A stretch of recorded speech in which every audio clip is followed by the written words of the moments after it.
Salut tout le monde, comment ça va? Bienvenue sur Tech au Québec.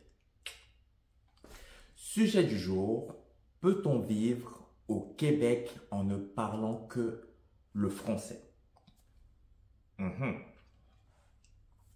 Pour remettre les choses dans leur contexte, on dit toujours du Canada que c'est un pays bilingue. Pays bilingue dans lequel on parle et l'anglais et le français ou et le français et l'anglais. Sauf que dans les faits, il faut nuancer ce propos et dire plutôt que le Canada est un pays ayant pour langue officielle le français et l'anglais ou l'anglais et le français. Ce qui est différent de dire que le Canada est un pays bilingue. Pourquoi? Parce que quand on dit d'un pays qu'il est bilingue, en tout cas c'est comme ça que moi je vois les choses, on s'attend à ce que la majorité de sa population parle et le français et l'anglais. Or, au Canada, ce n'est pas le cas. Vous allez avoir une très grosse partie de la population canadienne qui maîtrise essentiellement l'anglais. Puis, vous allez avoir le Québec qui se bat pour protéger le français.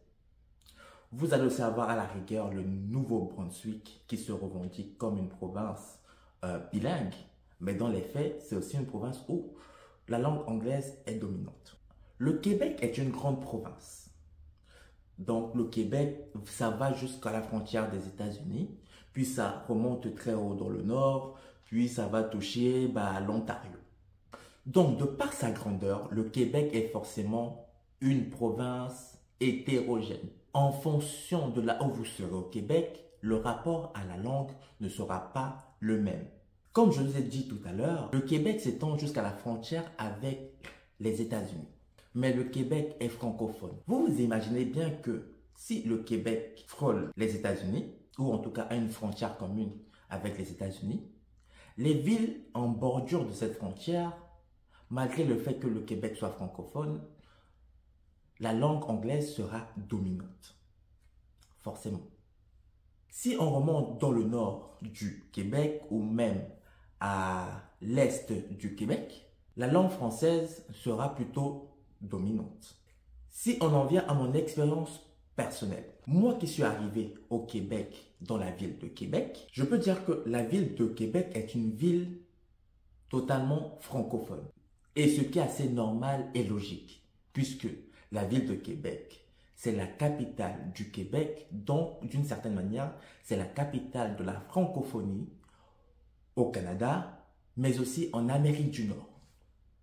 Donc, que le français soit la langue dominante à Québec, c'est tout à fait normal. Et pour avoir vécu à Québec, je peux le dire, à Québec, on peut travailler uniquement en français, on peut vivre au quotidien uniquement en français, en faisant ses courses uniquement en français, bref, c'est la francophonie. À Québec, ça va être beaucoup d'administration publique, administration gouvernementale, donc le français sera de rigueur. Même quand c'est des sociétés privées, c'est des sociétés purement québécoises dans lesquelles le français sera de rigueur. Donc, le français à Québec, on ne blague pas avec ça. C'est clair et net. Maintenant, quand je quitte Québec et que je viens m'installer à Montréal, c'est vraiment pas la même ambiance. À Montréal, c'est vraiment pas la même ambiance. Déjà à Montréal, quand tu démarres une interaction avec une personne, tu ne sais pas dans quelle langue elle va la démarrer. Elle peut la démarrer en anglais, elle peut la démarrer en français, tout comme elle peut aussi la démarrer en espagnol. Parce qu'il faut savoir que la communauté hispanique est très présente au Québec, comme dans toute l'Amérique du Nord. Donc, l'espagnol est une langue assez courante, même au Québec. Donc, si tu vis dans une ville où on peut potentiellement débuter une conversation avec toi dans 3 langues différentes, est-ce que dans le cadre du travail, tu ne peux te contenter que d'une seule langue? À cette question, donc, j'ai envie de dire que le Québec est une province francophone et restera une province francophone. Donc, maîtriser la langue française ou maîtriser le français, c'est primordial, bien évidemment. Mais par exemple, dans mon domaine, l'informatique, l'IT, beaucoup de sociétés ont leur siège social à Toronto. Toronto qui est la plus grande ville du Canada. Et à Toronto, on parle anglais. Même si une société est basée au Québec, le jour où elle a envie de mettre tous ses membres en communication, c'est la langue anglaise qui va dominer. Et c'est pour ça que dans beaucoup d'offres d'emploi, on va souvent demander aux futurs employés d'être bilingues, ou en tout cas de maîtriser parfaitement la langue française et à minima d'avoir un niveau intermédiaire en anglais. Vous pouvez rater un entretien d'embauche si vous ne maîtrisez pas la langue anglaise. Et pourtant, on est au Québec. On est dans la province de la loi 101 qui oblige les entreprises à pouvoir vous fournir un service en français. Pourtant, ça m'est déjà arrivé plus d'une fois d'entrer dans un lieu, dans un restaurant par exemple, et on débute directement la conversation avec moi en anglais.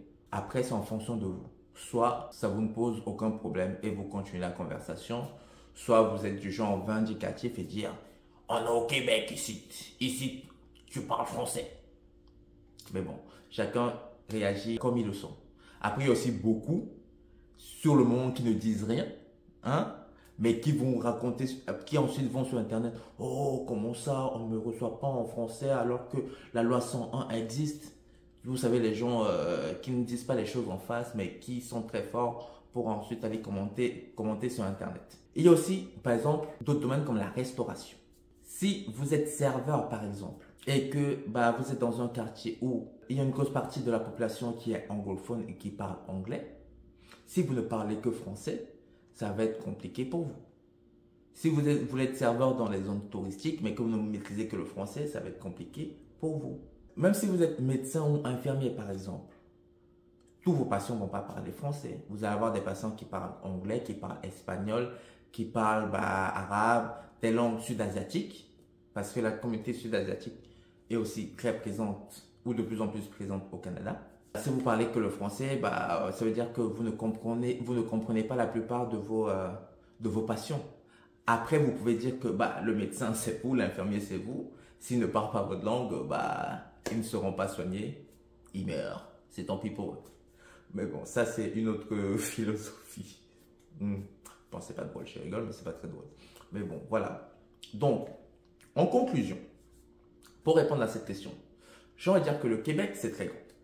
Le Québec, c'est vraiment très grand. Et si vous ne maîtrisez que la langue française, vous vous réduisez, même si on est au Québec, même si on est dans la province francophone du Canada, vous réduisez le champ de vos possibilités. Vraiment. Vous allez peut-être devoir vous retrouver à vous installer en région et encore autour de la capitale nationale ou dans le nord ou je sais pas en Gaspésie, en Beauce, dans les Laurentides. Donc voilà quoi. Après il y a des gens effectivement qui vont dire qu'ils sont à Montréal et qui travaillent tous les jours en français. Qui n'utilisent pas une autre langue que le français. C'est aussi possible. C'est aussi possible. Vraiment. Mais moi dans mon domaine, c'est très limitant. C'est vraiment très limitant. Donc si vous aussi vous êtes dans l'informatique, ça va vous limiter. Même si vous venez au Québec, parce que vous êtes francophone et que le Québec est une province francophone, sachez que si vous venez dans une ville comme Montréal, si vous travaillez dans l'informatique, peut-être qu'il va falloir évoluer au niveau des langues. Ça peut être primordial pour vous. Je sais que cette vidéo ne va pas plaire à tout le monde ou tout le monde ne sera pas d'accord parce que le Québec, c'est le Québec. Ici, pas ici, ici on parle français. Mais quand les employeurs ne vous laissent pas le choix, vous devez faire avec ce que le marché demande. C'est pas moi qui fais les règles, c'est pas moi qui fais le jeu. Qu'est-ce que vous voulez que je vous dise de plus? Sur ce, je pense avoir répondu à cette petite question en ayant donné mon ressenti personnel. Après, chacun ressent les choses comme il entend. Comme d'habitude, vous savez ce que je vais vous demander. Likez, partagez, commentez et le plus important, abonnez-vous. Pour la partie commentaires, comme d'habitude, Si vous voulez des réponses, soyez courtois avec un bonjour en début de phrase, un merci et un s'il te plaît en fin de phrase, évidemment. Sur ce, je vous dis à la prochaine. On se revoit à plus dans le bus. Cheers.